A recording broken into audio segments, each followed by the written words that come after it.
혹시 강아지 산책 나갈 때 이렇게 해주셨나요? 함부로 산책을 나가게 된다면 행복해야 할 산책 시간이 오히려 독이 될 수도 있습니다.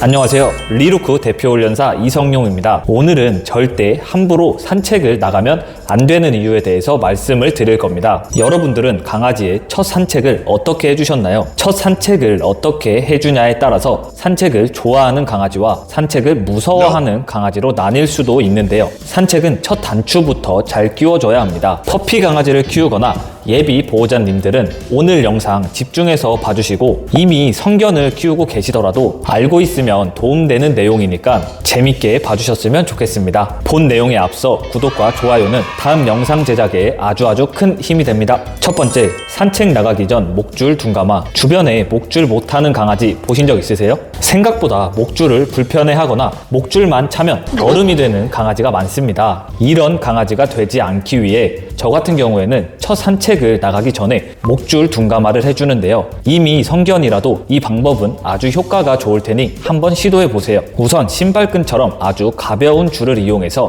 목에 불편함이 있어도 별거 아니라는 걸 알려줍니다. 신발끈을 걸쳐 놓은 뒤 그냥 평소처럼 일상생활을 해주세요. 밥도 주고 물도 주고 놀기도 하는 과정을 거치면서 강아지는 목에 이물감이 있어도 아무렇지 않구나를 느끼게 됩니다. 이제 신발끈을 목줄로 바꿔주시고 신발끈대와 같이 아무렇지 않게 일상생활을 해주세요.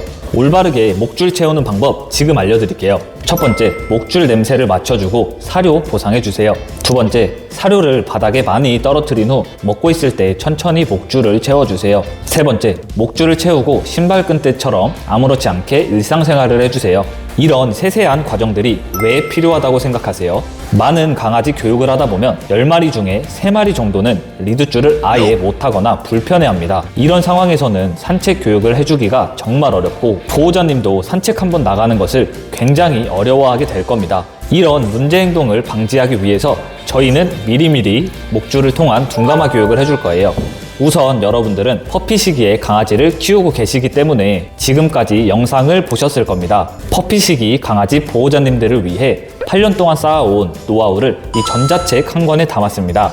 정말 중요한 내용들을 담고 있으니 고정 댓글 참고해서 꼭 도움받으시길 바랄게요. 현재 전자책 신청하신 분들은 성견이 되기 전까지 저와 꾸준하게 소통하며 문제점을 해결할 수 있는 영구적인 혜택을 드리고 있습니다. 꼭 전자책 구매가 아니더라도 제 채널에 퍼피 재생 목록 영상들을 보면 퍼피 시기의 강아지에 대한 도움되는 영상들 많이 있으니까 참고하시면 좋을 것 같습니다.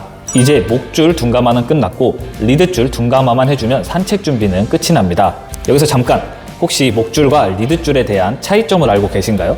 목줄은 말 그대로 목에다 채워주는 게 목줄이고 리드줄은 이 목줄에 연결시켜 줄 수 있는 기다란 줄을 리드줄이라고 합니다. 이제 중요해요. 리드줄을 목줄에 채워주고 바로 밖으로 나가는 것이 아니라 집에서 똑같이 일상생활을 해주세요. 처음에는 불편해하고 로봇이 될 수도 있지만 퍼피 강아지는 금방 이겨내고 움직일 겁니다. 적응을 잘해 보인다면 이제 집에서부터 산책을 해보세요. 한 손으로는 리드줄을 잡고 다른 한 손에는 무조건 사료를 준비해야 합니다. 그리고 이방 저방 돌아다니면서 강아지 이름을 한 번씩 부르고 간식을 보상해주세요. 이게 건강한 산책의 첫 번째입니다. 집에서부터 차근차근 연습해주는 게 중요해요. 또 여러분들이 많이 궁금해하시는 건데 병원에서는 5차 접종까지 맞고 산책을 나가라고 했는데 이렇게 일찍 나가도 되나요? 강아지가 5차 접종을 다 맞으면 대략 생후 5개월에 못 미칩니다. 이렇게 된다면 사회화 시기가 얼마 남지 않게 되고 아무런 경험 없이 집에서만 이 황금 같은 사회화 시기를 보내게 됩니다. 독일이나 캐나다 같은 반려견 선진국들은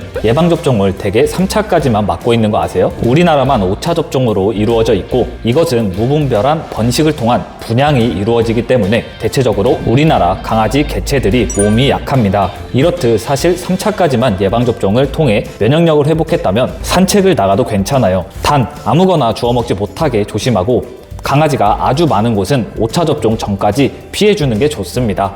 목줄과 리드줄 적응 교육이 끝났다면 이제 산책을 나갈 건데요. 간식 주머니 꼭 챙겨주세요. 첫 번째, 첫 산책은 처음부터 산책로나 번화가는 좋지 않습니다.